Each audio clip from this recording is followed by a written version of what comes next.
Thank you, Mr. Chairman, members of the faculty, university administrators, teachers. Greetings to all of you. Salam alaikum. Salam. I'm very glad to be here and to join you for this wonderful conference. The topic of my presentation today is the role of colleges of education in the preparation of teachers in the United States, implications for Saudi Arabia.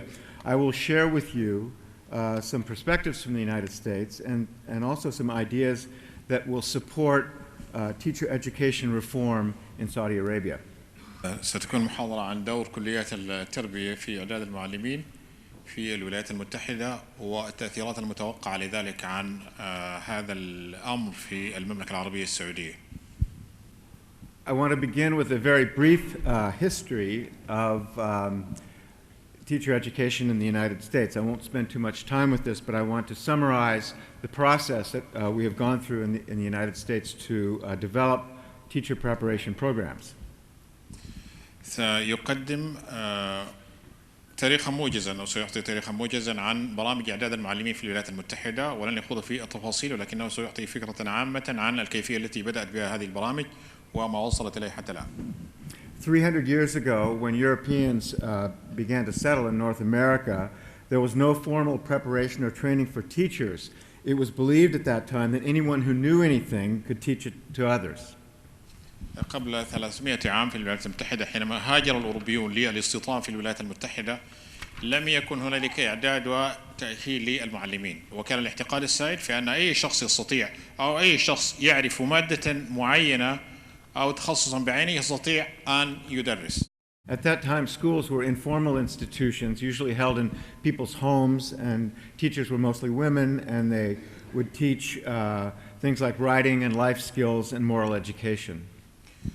في ذلك الوقت من الزمن المدارس كانت غير رسمية، ومعظم المعلمين كانوا هم من النساء، وكانوا يعلمون مهارات الكتابة وكذلك مهارات الحياة الأخرى وكذلك الجوانب الأخلاقية. The next development in teacher education was the normal schools that were modeled after the French École Normale, and they were developed to teach subject matter content and also the art of teaching, and generally the students in the normal schools were 16 and 17 years old. المرحلة التي تلت ذلك هي مرحلة المدارس الرسمية والتي اتبعت النموذج الفرنسي وكانت تركز على تدريس محتوى المادة الدراسية في ذلك الوقت. But over time, the normal schools were transformed into state normal schools and required more time for teachers to become licensed teachers. Eventually, they became state teachers' colleges, which were four-year institutions. And then from state teachers' colleges, they became state colleges in which more than just simply teacher preparation was included in the curriculum. And then finally, state universities.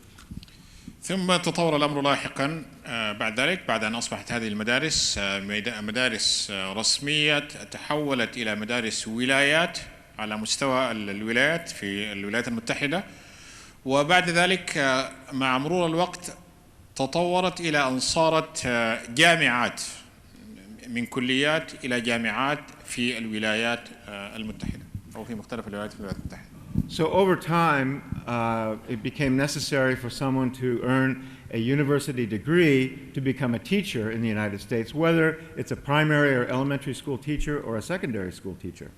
وبالتالي صار من الضروري في ذلك الوقت أو في تلك المرحلة أن يحوز أو أن ينال الطالب درجة جامعية ليكون متمكنا من التدريس في المدارس إذا كانت ابتدائية أو متوسطة أو ثانوي.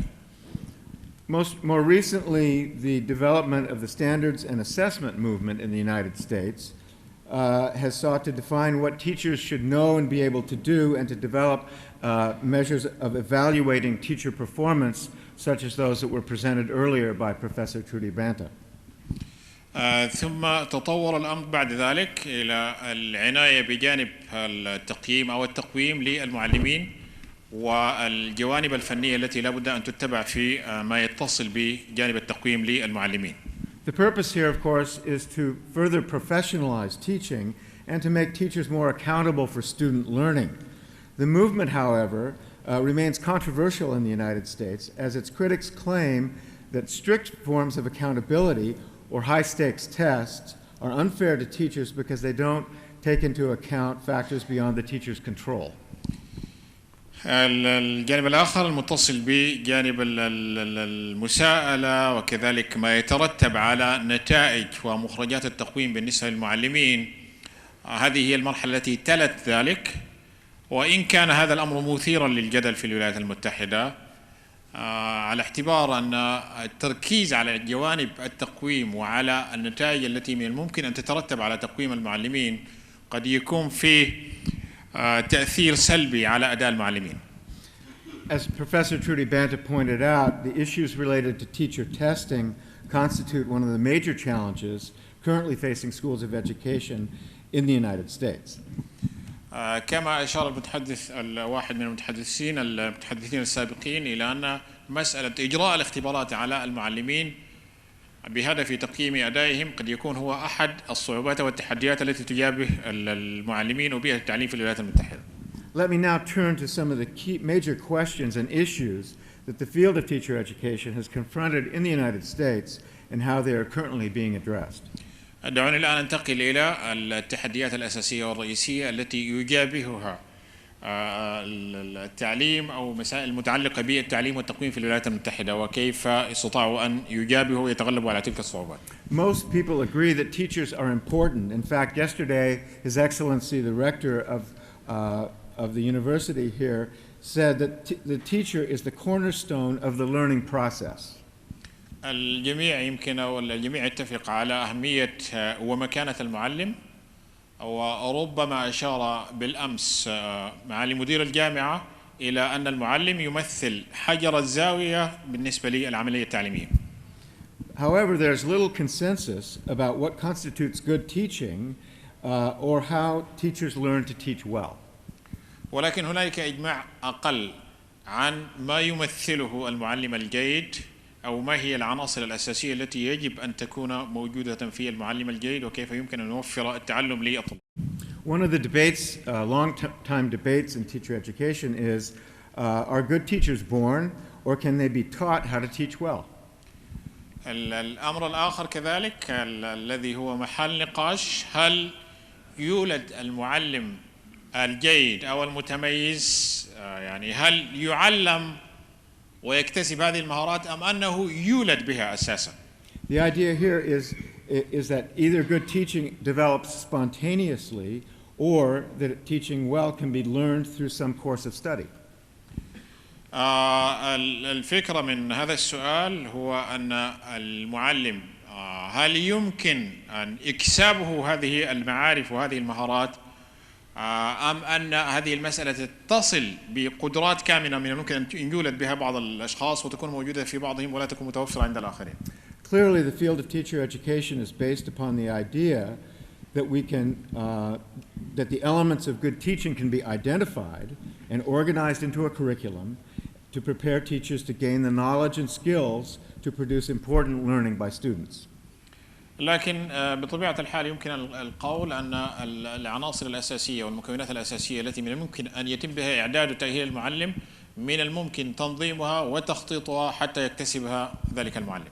And so to create a curriculum for teacher education, teacher educators must address certain key questions. And the first one of those is, what types of knowledge are most important?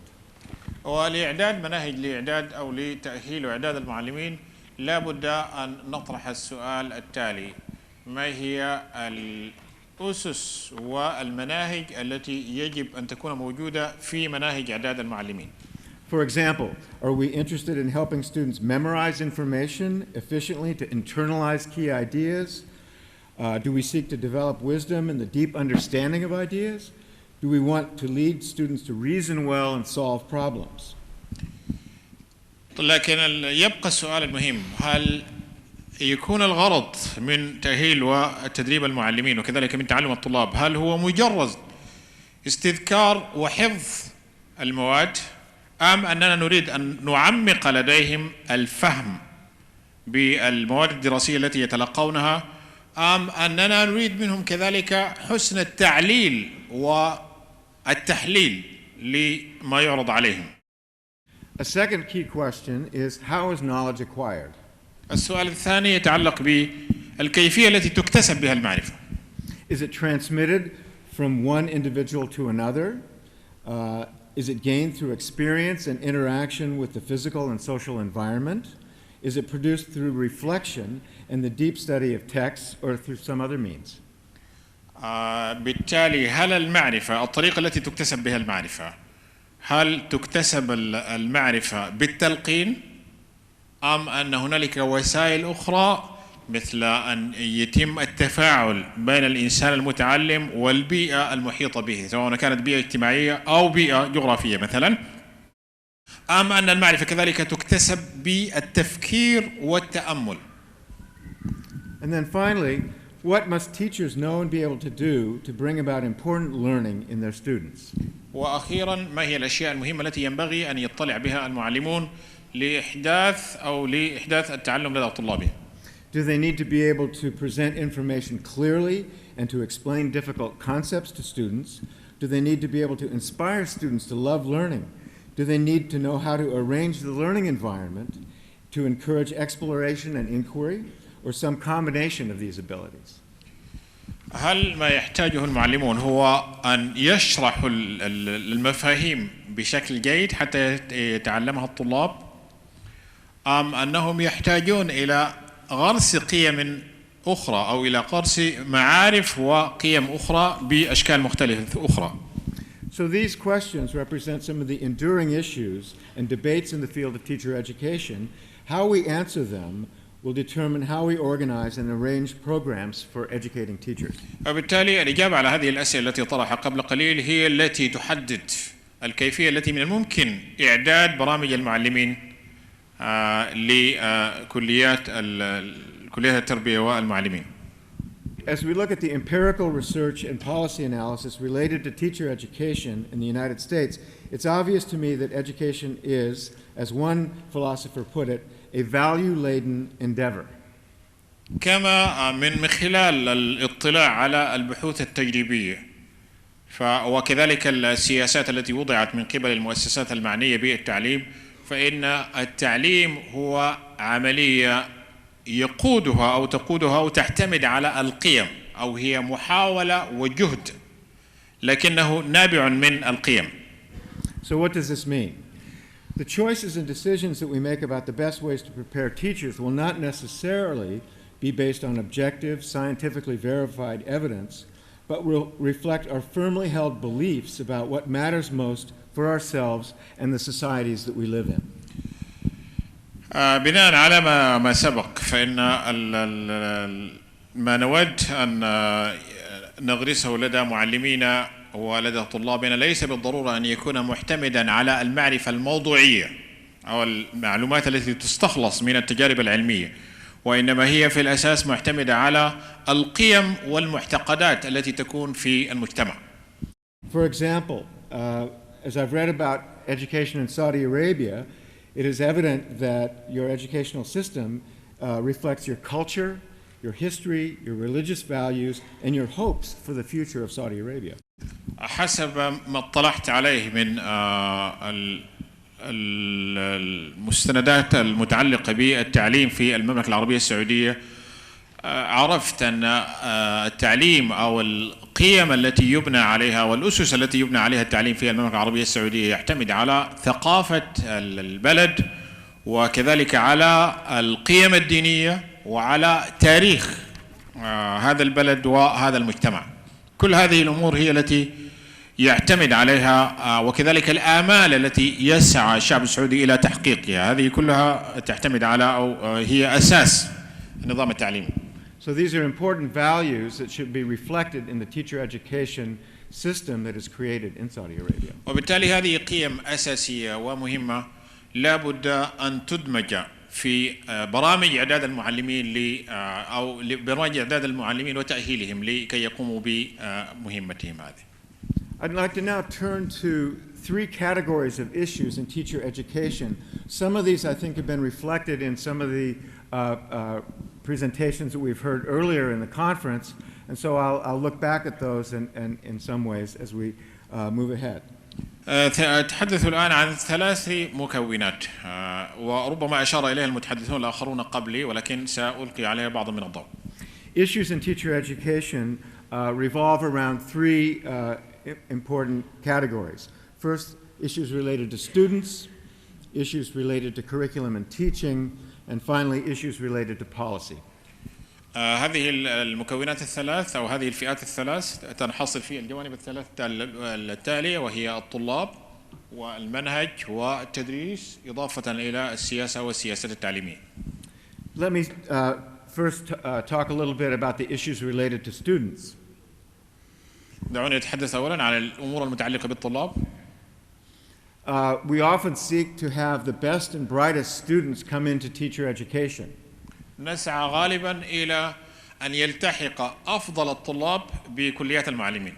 We've learned that in Finland, many of the very most able and best students are attracted to and apply to teacher education programs.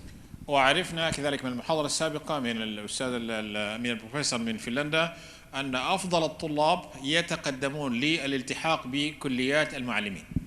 But other places where I have worked, such as Afghanistan and in Turkey, my colleagues have told me that they don't always get the best students entering the teaching profession. ولكن في بلدان أخرى ليس الأمر كذلك. في البلدان التي زرتها أو عملت فيها مثل أفغانستان وتركيا يخبرني زملائي هناك أنه ليس الحال بهذه الصورة دائما هناك لأنه ليس أفضل الطلاب هم من يتقدمون للالتحاق بكليات التربية. And we have the same problem in the United States. Not all of the best students are attracted to becoming teachers. ولدينا نفس المشكلة في الولايات المتحدة إذ أن ليس أفضل الطلاب هم من يتقدمون للالتحاق بكليات إعداد المعلمين. But we need to establish appropriate criteria to select those who are entering the teaching profession that will have the highest likelihood of becoming successful and effective teachers. ولكن لا بد أن يكون لدينا معيار في الانتقاء من بين من يتقدمون لكليات إعداد المعلمين حتى نضمن أن يكونوا معلمين ناجحين وفاعلين في المستقبل. And what are those criteria? In the United States, we use students' grades or their test scores and their academic records or on standardized tests to decide if they meet the minimum criteria for entering the teaching profession. في الولايات المتحدة نستخدم الدرجات التي يحصل عليها الطلاب باعتبارها أحد المعايير التي من الممكن أن يتم التنبؤ بها على مدى نجاح هؤلاء الطلاب لاحقا بعد أن يتخرجوا من كليات إعداد المعلمين على ضمان نجاحهم في المستقبل في مهنتهم. But some have argued that we should use other criteria, such as their empathy for others, their commitment to social justice, their overall moral character, and their willingness to work with students from diverse cultural and social backgrounds.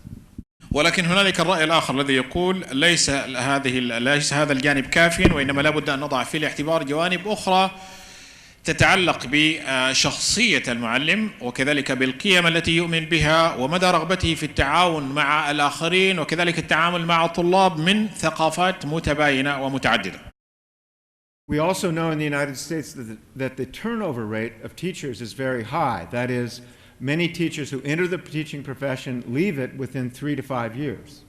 هنالك معلومة أخرى كذلك تتعلق بأن هنالك نسبة التسرب من مهنة التعليم إلى مهن أخرى عالية في الولايات المتحدة أنه بعد مرور 5 سنوات هنالك كثير من المعلمين الذين كانوا في مهنة التعليم بعد ذلك يتركونها ويلتحقون بمهن أخرى.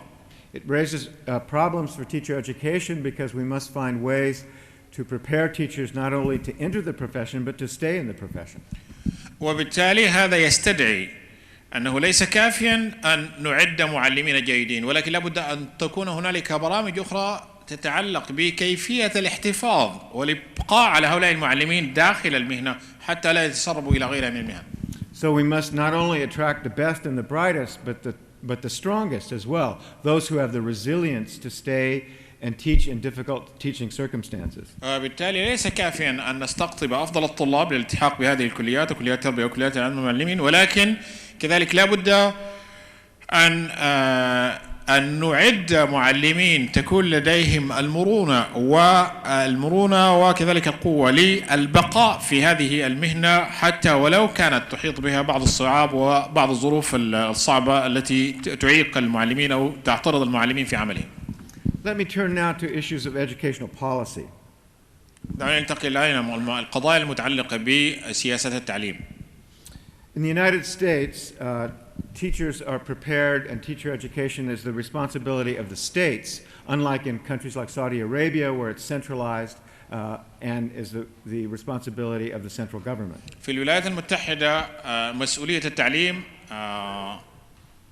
معطاة للولايات، على عكس ما هو الحال عليه في المملكة العربية السعودية، باعتبار أن هنالك نظاما مركزيا، هنالك وزارة هي التي تتولى وضع السياسات على مستوى البلد عموما، بينما الحال هناك أن كل ولاية في الولايات المتحدة تكون لديها الاستقلالية في أنها تضع سياساتها التعليمية لحالها.